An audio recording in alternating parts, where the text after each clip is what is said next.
Shall we begin now? Yeah. Yeah. Let's just get into Get it. into it, yeah. Yeah. Creativity, Alan. Welcome, everyone, to our podcast. I don't know why I'm speaking like this. You want to speak however you want. I can't I? Yeah, Shall I do yeah. that posh voice again? Welcome, everyone, to... What episode is this? Yeah. Episode I 6? didn't know it. Yeah. 7? Might be 7. 7. 7. And we're going to talk about creativity, Yeah. aren't we? Going to do Feels good, talking like Does this. it? You like it? I feel more clever. But I'm going to go back to my normal voice Yeah. because You know my voice is cleverer? I'd weird you out, wouldn't I? Yeah. Do you Okay. see the length, what's the word I'm looking for? I went proper to Teesside there, Yeah. I love in- Teesside accent. wouldn't you? And Yeah. that, Sort of like thinking Nala. which if like there's any international listeners, they won't even understand No. what we're saying. It'll be just like words just What they're on about. dispensed into other scenarios. Some of my supervisors who are like Singapore, Hong Kong doing mindfulness. They're just like I have to put subtitles on for my accent. And I'm talking slower than I ever have. Yeah. I'm going to do an ASMR TikTok Teesside one. Right. I'm a little fluffy muff and I'm Yeah. I'll send you a link. Yeah. Yeah. So our subject today, creativity. Where do we want to start with it? Because I thought we're going to focus our time, aren't we? Like 30 minutes. And we've had feedback from listeners about kind of being more focused with time because we're both of us are very nuanced in our approach to language and conversation. Yeah. And it can go off on many different multi-dimensional tangents. Yeah. So where do we want to start with creativity? As in, for listeners, is just to kind of understand what creativity is and how that can be harnessed in day-to-day life. Yeah. What do you think it is? I think, well, from a purely brain perspective, pattern recognition. Yeah. And being able to, say if you have knowledge on one subject and you have deep knowledge on that subject, and then suddenly you have a little bit of knowledge from another subject, and then you're able to merge them two subjects together, then you're entering into that creative domain of new novel experiences, whether that's through physical activity, whether that's through poetry, artistic stuff, science, conversations can be quite creative. So I think kind of creativity is something where you, one, get into a flow state, i.e. perform your best, be your best. And through that state of consciousness is then creativity starts to come in, starts to flow into that experience, where you then start to be at one with the scenario, and then new information starts to join together with new novel ideas, this is where ideas come from, I suppose, being creative of whatever that looks like. Yeah. What's your understanding? What's your definition? It's exactly what you've just said. And as an occupational therapist and OT by background, we would use creative methods as we do it in CBT and EMDR, don't we? And I think it can be bigger than what we expect it to be. It's just simply coming up with ideas, isn't it? Fresh perspective. But for me, it doesn't stay around long. I think we can be chasing it. I think that's what I'd like to do today. Maybe if I did a practice, if you choose, we can do like a short 5 minutes sitting with creativity to get in that place. Yeah. But I think it can feel like it's a forced thing. Lots of my clients or people, when I'm being with it, doesn't last long, does it? So I'll do a bit and I'll brainstorm. I know you mind map, they call it now. That's the modern version of it. And then you look at what you want to do, change things, alter it, and it disappears, doesn't it? Like that. Yeah, it's a fleet. It's like the weather, isn't it? It's a fleeting. It's like the sunshine coming in, and then you're basking in this experience. But then it is a short-lived experience. But how, I suppose, as I'm thinking on the spot, if people are short-lived within their creativity, how can it be harnessed to lengthen that experience? Yeah. Does that make sense? It does. Have you heard of Stephen Kotler? No. Stephen Kotler is flow researcher, and creativity comes into flow states. If anyone doesn't know what flow states are, it's basically getting in the zone, or being your best and performing your best with regards to a certain skill that you've learned. And you don't have to be an expert at that skill. It's just that you're skillful at it, and you're reaching that zone where you then become the moment rather than kind of your ego or kind of your critical thinking and that type Yeah. of stuff. So he's done over the last, maybe he's got great books on how to get into flow Yeah. and sustain them states. And there's another guy who's the godfather of flow and creativity, Mihaly Csikszentmihalyi. Uh-huh. Have you not heard of him? No. Oh, I couldn't even say the name. Never. Mihaly Csikszentmihalyi. I think Oh, you'll have to he send me is something Eastern for him. European. I'll send. His Yeah. book is called Flow, so he is the godfather of flow. So he was the founder of it. I think it was in the 60s and 70s. He literally just traveled the world to understand why people do what they do. And understanding flow from a perspective of a cleaner, from a scientist, from a farmer, from a basketball player, to anyone on the planet. All of us get into flow states, and that's where kind of creativity then starts to happen on a bigger level. So his work and Stephen Kotler's work is all about what are the conditions that people can get into to sustain flow states, which Excellent. then stimulates creativity. Does that make sense? It does. Perfect sense. And I've got a few things. I've made a list of Yeah. stuff. So if you think about, there's in Stephen Kotler's work and Mihaly Csikszentmihalyi's work, then he discovered that there's kind of 8 conditions to getting into creative states through the flow state. So I'll just, and they're very simple. Yeah. And people are one that when they listen to this, they think, oh, that makes sense. Yeah. So clear goal. If you don't have a clear goal, if you don't know where you're going with something, then you're not going to get into either a flow state or enter into them creative states. So always know what you're doing, whether that's picking a cup up, or whether that's more of a defined goal, as in what you want out of life, whether it's learning a skill, blah, blah, blah. Then when you've defined that goal, is you need immediate feedback. Right. So if you don't get immediate feedback, then you're more likely to drop out of that skill or something that you want to learn, or a goal that you want to achieve. So immediate feedback being as in starting to feel good to do it, whatever it is. If you're learning to play the guitar, choose a very small goal. That's going to make you feel like you're competent. So learning a very easy chord, that sounds good. Right. And then that gives you immediate feedback as in, oh, I can do that. Does that make sense? It does. Learning to ride a bike. Put your stabilizers on as kids. Otherwise, they don't get immediate feedback of balance. Does that make sense? Yeah. And then the next step is the balance between skill and challenge. So the sweet spot of creativity and flow is so I'll give you my example. I like riding bikes,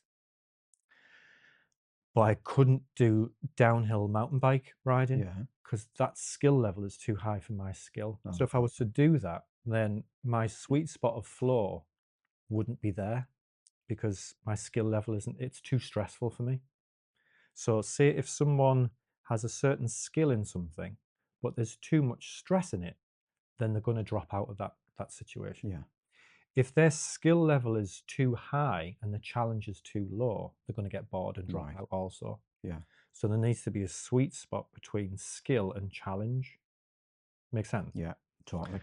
And then number 4 is merging action with awareness. And this is where mindfulness kind of comes in. So when you're doing something, is being at one with the activity, which is driving focus.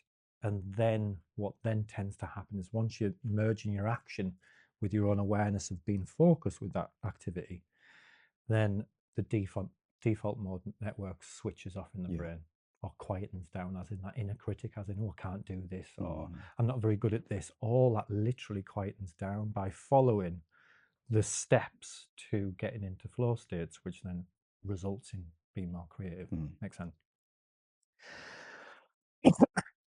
Again, mindfulness comes in, as in being present. So as soon as you're into them them zones, Yeah. then being present happens naturally. Yeah. It just switches on. And then what then happens is you then lose that what to describe as kind of losing that default mode network silences, as in the inner critic shuts down or quietens down. Yeah. And then you lose what's called the self of consciousness, as in understanding that you're now in the zone. You're now in the zone, and you won't know that you're in the zone until you're out of the zone, because you're there. You're merged in present moment awareness. If that makes sense. It does. And then what people notice, and we've all been in states of flow, is time distortion. So time distortion is where things slow down, things speed up. You know, two young lovers having a conversation at midnight and it goes on till 5 o'clock in the morning. Yeah. That's a flow state. They're just there in the moment with one another, dancing in the conversation of love, blah, blah, blah. And time either speeds up or slows down, because there's parts of the brain that just switch off from being aware of actual linear time, and then you're entering into that present moment. So those are the stages of moving into flow states, which then stimulate creativity. Can I do it then? Yeah, go on then. Because I wasn't in my flow. Now as you've talking, I'm like, I won't remember all those, so you have to shout them out. Yeah. So I'll get on my little Lambretta. When I like go on a little journey and dispense some of this information. Few I love a tequila Lambretta. shots. Yeah. Class, aren't there? Few Yeah. tequila shots along the way and just. But now I'm wanting to do this live to show, to demonstrate creativity. See what happens. It might fall on its heart. It might not. Yeah. I'm going to get comfortable, do a practice in 5 minutes, do you think? Yeah, I'd say so. You'll keep an eye on the time for me and tell me when to. For viewers who are listening to in the car, do not do this until you stop or you're in a safe place. Do not operate any machinery, blah, blah, blah, blah, blah. Yeah. So you'll keep us all right on the time and talk us through them 8 things. So I need 5 minutes, but I need 8 stages. And just to do, and then what I'll do, I'll just talk the meditation out through creativity. So if you're sitting, sit comfortably. If you might want to do it laying down, whatever. Do you want me to identify these stages as we're doing it?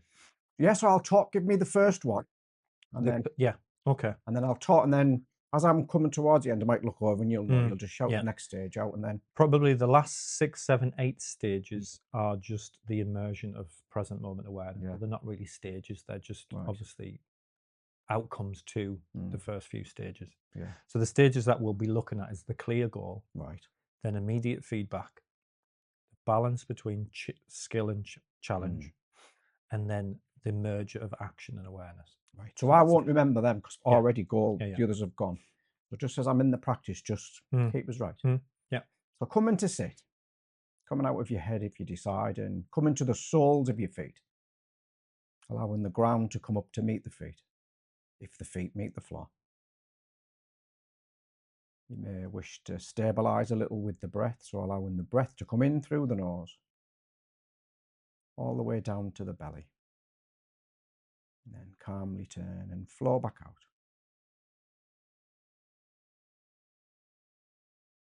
Letting everything settle a little.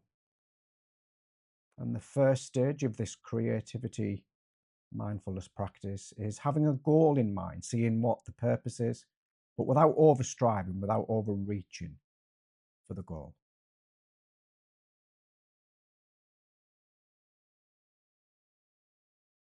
Seeing what emerges. If nothing comes up right now, don't force anything. It might be the goal about finding a goal. And then the second stage. Second stage is immediate feedback. See what's happening. Immediate feedback, as you know, often happens in the body. So check in to see what's happening in the body if you decide. So again, not striving for anything, not forcing a goal. Now you're entering into balance between that challenge and skill, where the task is challenging enough to stretch you, but not so difficult that it causes anxiety. So see if you can come to the place between logical mind, wise mind, and the middle path without forcing it. Just simply arriving, allowing the body to settle. And again, not over striving for that thing, not overreaching. And now you're just entering into that merger of sitting, allowing sitting to happen, allowing awareness to happen. And then there's no separation between thinking and doing, i.e., we're sat doing this practice, we're thinking doing this practice, and just allowing that all to be there in this present moment.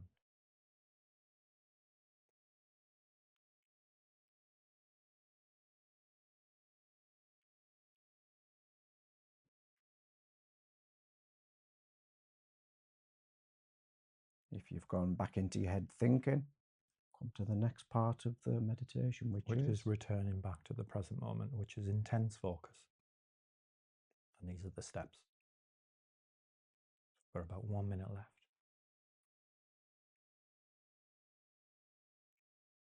just noticing where we are in the process, taking a breath.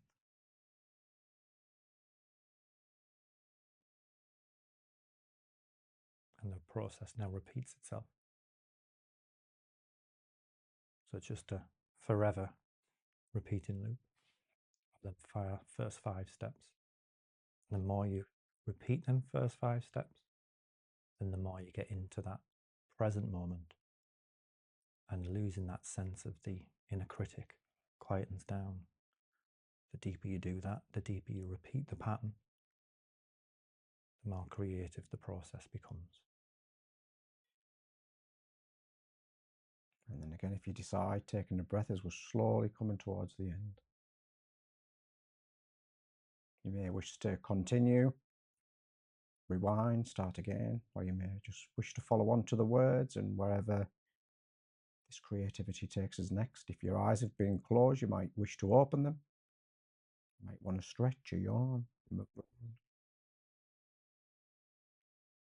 Oh, thanks, Alan. Great. It's nice to actually, while you're doing that, is to follow the process of how people can get more flow and creative in their life, because it's not what life's about, is just being present more. Yeah. And the more you're present more, that inner critic to which we're all trying to silence. Because once that's quieter, then life gets a bit more fun, doesn't it? Yeah. That's where Free. Free, fun, skillful. We learn to want to do things more for us, as in that intrinsic motivation. If anyone doesn't know what intrinsic motivation is, it is motivated to do a task or a skill or an activity for the sake of doing it, rather than for the sake of an outcome, which is more extrinsic motivation, which is more kind of, you see that in society, in corporate organizations, where it's like, we need to do this to get an outcome, or in sales, as in, we need to sell this product to make money and make profit, which is extrinsic motivation. But I think the world's currently missing the intrinsic motivation. Yeah, the inside stuff. As in, just to do something for the sake of doing it, rather than doing it for an outcome, for the external world. Yeah. And it's, I suppose, thinking on that wavelength of how can people get into creative stuff more, just for themselves, not for anyone else, just for the sake of doing it, whether that's knitting, whether that's colouring a book, drawing a picture, riding a bike, being at the gym, having a conversation. The creativity in being in the zone with creativity is endless, isn't it? It's like we can go in so many directions with it. And I know Paul McKenna's stuff on flow. I followed, he's a hypnotist, isn't he, from the 90s. I like his stuff on flow because he'll talk you through like a meditation. It's NLP, like neuro-linguistic programming. And I like that version of well as how you can go into it, because I feel like I'm into my flow state now. And you know, we've said a lot of words which are brilliant. We've given practical things. We're dispensing some information out there of how people can use it.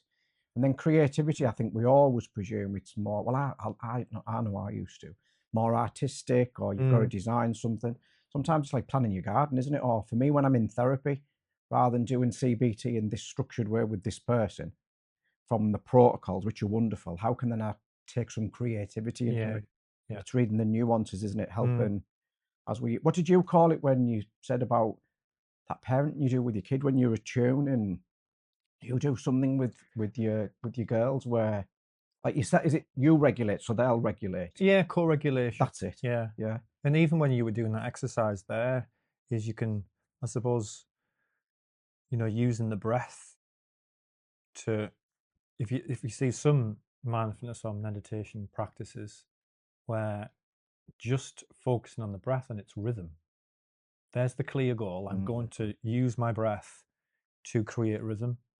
And once that happens, is then you can then start to drive further into that because you're clearly concentrating on just the mm, rhythm of the breath in breath, out breath, in breath, out breath. And the more skillful you get at that, mm, then the more regulated your body becomes. yeah. The more regulated your body becomes, then Mm, the more skillful you get. And then it's just a feedback loop. And once you've got that going, that nice loop of intimate, immediate feedback in the body, as in, oh, this feels good to mm, breathe out in this way. There's the immediate feedback from yeah, just yeah. rhythmic breathing.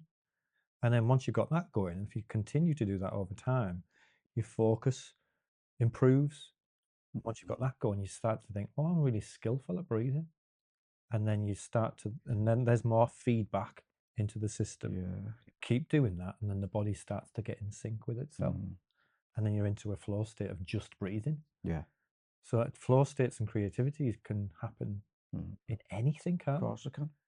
Yeah. Which is just, this is, I suppose, using sometimes a clear goal as the first step and immediate feedback followed by intense focus. Yeah. Then even if you follow them 3 steps of practicing that, Mm, whether that's drawing a picture, whether it's balance, doing some balance exercise or whatever it is, it's limitless the activities that you can do.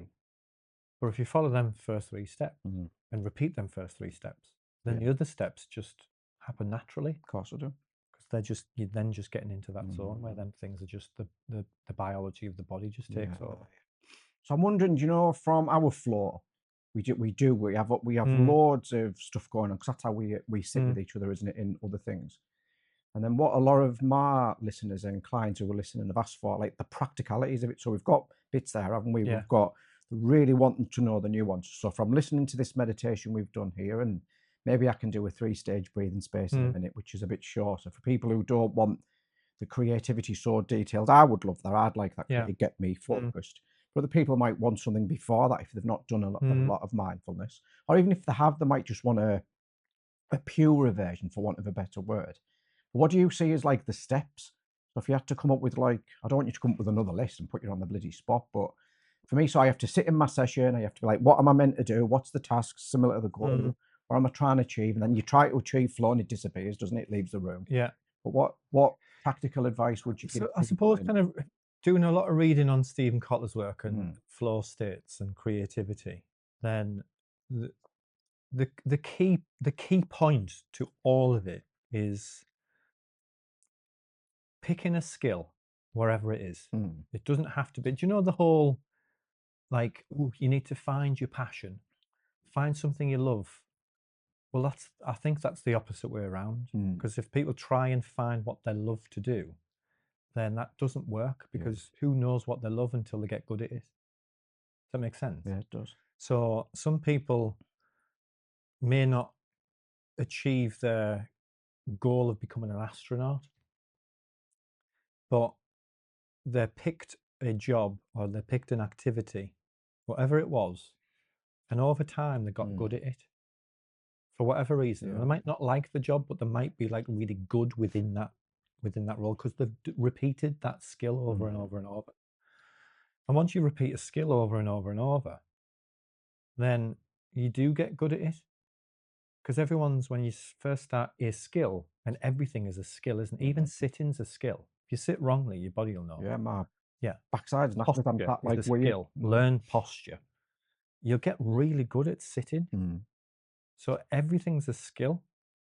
So if you get a clear goal of, right, My goal is to learn a skill, Mm, whether that's breathing or whether it's something more complex. yeah. Repeat it over and over. Mm. So that's where the focus lies, as in just remain consistent with doing that over and over and over. So how does the mindful so do you know that saying in behavioral activation in Mm, depression, action comes before motivation. So you've got to do the mm, action. How can mindfulness help there? I know we know, yeah, yeah. but and I'm not trying to like patronize listeners and saying they don't know. Of course they'll know things, but so when you're doing like a task, so Mm, I don't know, imagine I'm going to make a Victoria sponge and mm. I want to do it a bit more creative with a bit of flair. I don't bake, but imagine if I did. How can I do the mindfulness then with this information, with the list and the order of, Well, the stuff? mindfulness is the focus, isn't it? Mm. That's the focused How do I stage. do it? What could I be doing while I'm So if in the you're thinking kitchen? And, about a skill, hmm, then it's very body based, isn't it? It's yeah. very in the moment. You have to when you're learning any skill. If Mm, anyone has learned to drive, you'll notice this straight away. Your mind is not wandering that much mm, because your body has to be in the position of driving, and you're learning something so new that the risk is really high. yeah. So it's pushing you into the zone. Mm, It's pushing you into the present moment because the risk is high. So or the novelty. So if you think about some people are not everyone is high risk, mm, likes to get into high risk situations, yeah. but everyone likes novel experiences. We love them, don't we? So learning a new skill is novel, whether that's putting a furniture together Mm. or wherever it is. Then if there's novelty there, How the would I know through mindfulness? How do you know when you're with novelty? I'm not putting you on the spot, yeah, am I? it's fun Yeah. or it's challenging Ah, right, or I get it. and if there's too much challenge, then I haven't got enough skill with it. Ah, So if I was to try and let's say if I was to try and make a piece of furniture, mm, I don't have the skill yeah. of that to actually make my own piece of furniture from scratch. So I would get really frustrated and I would drop out. Mm, So I'm not doing that. Where if it was a piece of furniture from IKEA that had instructions and it was all set up mm, and I followed them instructions, which drives me into the focus, then I'm just there with it. oh. So then my skill level of following instructions is all right. And then I'm in the zone with putting that piece of furniture together. How does fun feel in your body? So going back to the Victoria sponge, I'm in the kitchen, wouldn't be fun for me. Mm. It'd be fun eating it Yeah, yeah, with a cup yeah, of tea because I yeah. love it. So I'd feel tense, I'd be like irritated, I'd Mm, be hyper focused, I'd be thinking I was getting it wrong. Do you know sometimes when you're doing fine finger movements, small things like that irritate me. I'm mm. easier with like bigger things. But how does your body know something's fun? What does it feel like? I don't think you know until you're out of it. Ah, I think you're in the zone. ah. So when So you're I out of the always, zone, what do you feel? well, then I go, that was fun. So it's like a cognition. It's then a reflective process on Ah, what's just happened in the moment, as in because if you're then in the moment doing something which is yeah. so fun, that inner critic or that default mode network where all of Mm. your thoughts, your commentary thoughts are, that's really quiet or switched off. How does that feel then? So this is fun for me today. So it's fluffy. I was Mm, whizzing a bit, so we had to sit and meditate, didn't we, before yeah, yeah. we done the thing because we were both like in a good way. But then you were going into your head, which is wonderful. What's your head feel like as you come out and you've reflected? What does reflection feel like for you inside your head? I suppose when I come out with something fun and then the reflection is also fulfilling, Right. as in that task that I've just done. Mm. It happens in therapy with people. Yeah. If you know you do get into flow states and you Mm. are very creative when you're doing therapy with people. If you have high levels of skill and the challenge is at the right level of that skill level, then when you come out of that, personally, I feel fulfilled Mm. with the creative, fun activity that I've just done because of my skill level with that activity Mm. was just right for the challenge linked to that skill level. Yeah, Does that make it sense? does. Yeah. And then I don't think you can be mindful in that zone because you're in the zone. Yeah. Everything's you. The only way you could be mindful is if you to come out of the zone and then be mindful in that situation. So that's helpful for listeners, isn't it? Or wanting to do something creative, or they're already creative people anyway. They're doing whatever task it is, and then they're coming back into the body. Some people will use mindfulness to take them to flow or be met with flow. Yeah. And in your experience, you feel then mindfulness doesn't leave, but that's not what you're saying, but Yeah, it's a I different. think that quietens down, because I suppose mindfulness has been being aware on purpose, where if you then become awareness, then awareness can't be aware of awareness. How do we make this practical then? So for us, we feel this, we can experience it, and other people can. Again, I'm not trying to just make it this or that. How can that be brought back to? Because that's what a lot of my Yeah. clients have asked for, the practicality of it. How do they then weave that back into what they're doing from the flow, from the reflection, from So I simply doing suppose a that task? the next stages of flow and creativity, once you come out of the zone of it, is rest. So then, because it's a high taxing from a biological perspective, it taxes the body. It takes a lot of energy because you're fully immersed in the experience of what you're doing. That takes a lot of energy. So, and it's an addictive process. So we all love to be in flow. A really good example would be is if your only flow state that you can get into is sex, then you become a sex addict. Yeah. Because that's the only place that you can find. Or if your only flow state is heroin, then you'll become an addict. Yeah, Or if your only flow state is work, then you become a work addict. So it's so addictive that people will keep going into it because you feel the best that you've ever felt. So in order for it not to be addictive, then you have to find flow states in different activities. Can we have some rest now then? Yeah. How much time have we got? Shoot, I We've haven't got even 5 minutes. 5 minutes left. 5 minutes left. No, we haven't. Really? Gee, say there's flow, isn't it? Flow.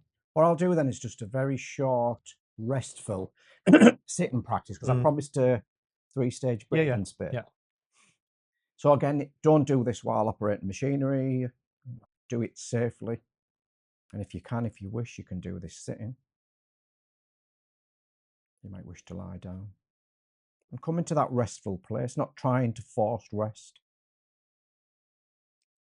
And just sensing what thoughts are around right now as we take a 3-stage breathing space. What feelings are around.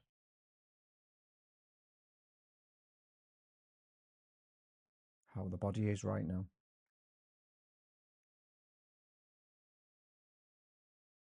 And then the second stage of the 3-stage breathing space, bringing the focus of attention as close to the breath as possible without forcing it.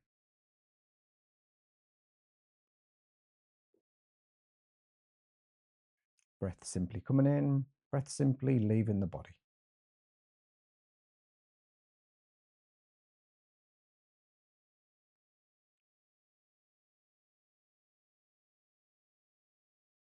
And then a subtle moment to rest. Might be a small restfulness, not chasing rest. And then the third and final stage of the breathing space is to be with the wider experience of the body, breathing. Sensing the wider context of the room, the space that you're occupying right now. And then if you decide, taking this more open, restful, creative experience in the next moments of your day. Thank you.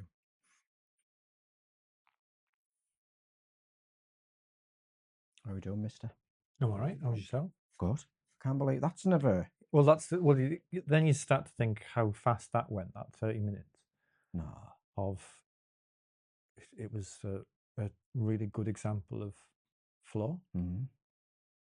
Or if you're not flowing, it might feel like forever, mightn't it? Well, that's the thing, isn't it? But sometimes even flow states don't have to be fast. They can be slow, can't they? The time distortion can slow down. I remember getting hit by a car years ago on my bike, 2012, 2013. And because of the high risk environment, getting hit by a car, it brought me right into the moment, and everything went slow motion. As I was on the car bonnet and then flying through the air, everything I can remember, it wasn't traumatic. No. It was extremely peaceful, to the point where it felt like I was floating through the air, and I can vividly remember what I was thinking, as in, and seeing things in slow motion, almost like a very vivid 8K film where there's the slow motion scene. And then the thoughts in my head, so I was very, very aware of the thoughts, as in, oh, is this how I die? Jeez. And then as soon as that point, as I landed on the floor, then everything sped back up again. Oh, yeah. So flow states don't also have to be something on purpose, as in, Mm. like, clear goal, drive focus, Yeah. immediate feedback. It doesn't have to be that, does it? It can be, Multi-dimensional, aren't it's multidimensional. Yeah. Yeah, where we're pushed into a flow state. Mine's going now. Mm. I just feel it going, see you Yeah. later. Just random as, isn't it? Mm. So I suppose, like, as an ending point for listeners, getting more creative is up to you. As in, don't let anyone tell you how you should be creative, because you're your own individual, and it's so unique to each individual being creative. Yeah. And how you access that is through flow states. Yeah. Preach. 3 clicks and a snap, girlfriend. And then getting into clear goals, getting immediate feedback, and always looking at your skill level and the challenge level of that situation, because that will drive you into them zones. Yeah. Whether it's learning a new skill or whether it's you being really, really skillful to start with, that's whatever it is. There we go. An interesting conversation. Yeah, absolutely. Until next time, we shall see our listeners. Goodbye, everyone. Ta-ra.